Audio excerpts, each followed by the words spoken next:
PNC aux portes, armement des toboggans, vérification de la porte opposée. Je vous invite maintenant à prendre place à bord d'un vol collector. Et pour ça, notre pilote sera Frédéric Beniada. Bonsoir Frédéric. Bonsoir Julien. Vous êtes spécialiste aéronautique à France Info. Vous venez tout juste de participer à ce dernier vol d'un Boeing 747 d'Air France.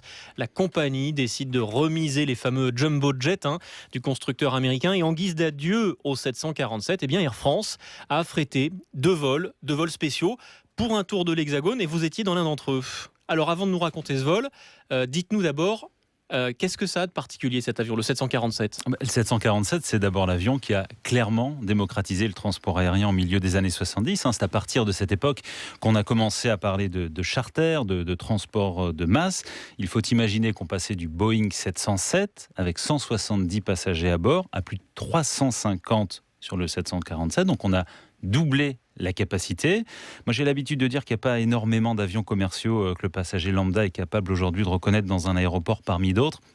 Il y en a eu 3. Celui-ci, il est assez caractéristique. Voilà. Il y a eu Concorde, la 380 forcément aujourd'hui, et le 747. Alors avec cette petite bosse là devant pourquoi le 747 ? Effectivement, avec son gigantisme, avec sa bosse, son côté attachant, côté sympathique, côté très débonnaire, le 747. Un peu rassurant aussi finalement. Très rassurant, et puis surtout il y a l'histoire industrielle du 747 qui est extraordinaire. Dans les années 60, c'est le pari de deux visionnaires, le patron de Boeing qui s'appelait à l'époque Bill Allen, et celui d'une compagnie américaine aujourd'hui disparue, la Pan Am, un trip. Et ces deux hommes étaient à l'époque persuadés que le transport aérien allait exploser dans les 30 prochaines années, et ils s'étaient lancés dans cette aventure un peu folle en mettant leur entreprise en danger carrément. À l'époque, le patron de Boeing avait engagé la quasi-totalité du capital du constructeur de Seattle.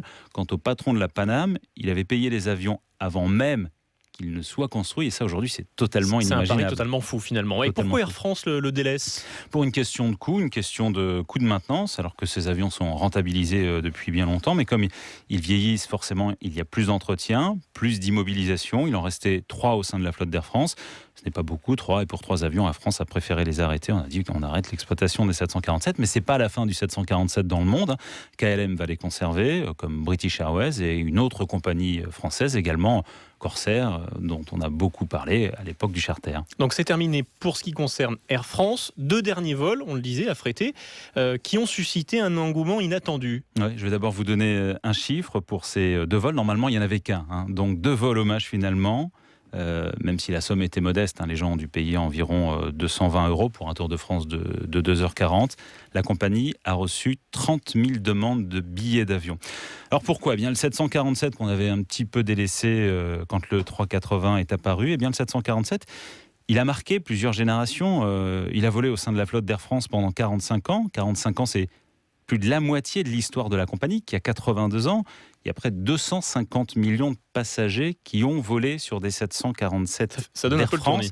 C'est 6 milliards de passagers transportés dans le monde. Donc on a tous, un jour ou l'autre, notre génération, et puis des générations plus anciennes, voyagé à bord d'un 747. Donc cet avion, il fait partie de notre histoire, il fait partie de notre patrimoine, et on s'est aperçu qu'il méritait bien un hommage digne de ce nom. Et c'est un appareil auquel les pilotes aussi, les équipages sont attachés. Comment est-ce qu'ils ont réagi, ceux qui pilotaient ces 2 derniers vols ? Ils sont attachés parce que la plupart d'entre eux ont fait toute leur carrière sur 747.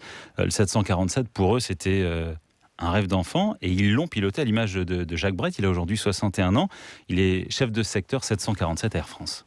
Le 747 à Air France, il est arrivé en 1970. C'est-à-dire, pour des gens de ma génération, des gens qui sont en fin de carrière, c'est un avion qui a duré tout au long de leur carrière. C'est-à-dire que moi, dans ma chambre d'enfant, j'avais déjà un poster de cockpit de 747. Donc quand j'étais adolescent et que je rêvais déjà de faire ce métier, l'avion de rêve dans les années 70, c'était le 747. Donc pour des pilotes qui ont eu la chance de faire leur carrière à Air France, ça a permis de réaliser leurs rêves. C'est l'avion qui a marqué la génération de pilotes qui est en train de partir à la retraite. C'est-à-dire que c'est l'avion qui a fait d'abord prendre un tournant à l'aviation commerciale. C'est l'avion qui a démocratisé le transport aérien.